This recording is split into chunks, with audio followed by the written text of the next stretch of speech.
Šiandien atvykau į butą tam, kad užblombuoti skaitliukus. Norint nuimti skaitliukus ir perkelti juos į kitą vietą, būtinai reikia nublombuoti. Pats to padaryti negali, reikia išsikviesti atstovą iš vandenų.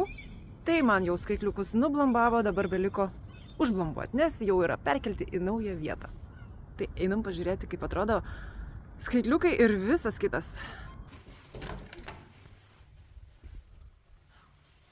Va, sienas jau yra. Atsiveria tualetas. O, čia kalidorinis bus.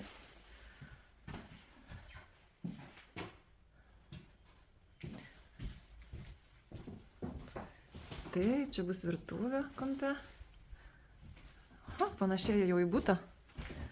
Šitas boksas. Čia bus įeinama miegamojo spinta.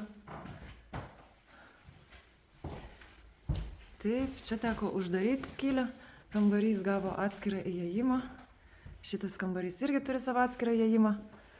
Ir padidinta vonė, perkelti skaitliukai iš ten į čia. Uždėtos gražios blambutės. Dar noriu pasidalinti, koks išlindo mums momentas, toksai sovietinis sprendimas labai įdomus. Va, žiūrėk, kokie vamzdžiai atsiveria, kai mes išgriovėm sienas. Šitas labiausiai man patinka. Tai galvom, ar jį palikti, kad žmogus galėtų įsikibti.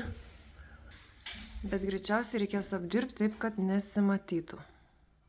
Štai toks šiandienos progresas. Malonu dalintis. Ir jeigu norite investuoti į tokius ir panašus projektus, susisiekite su manimi. Mielai aptarsime sąlygas. Iki.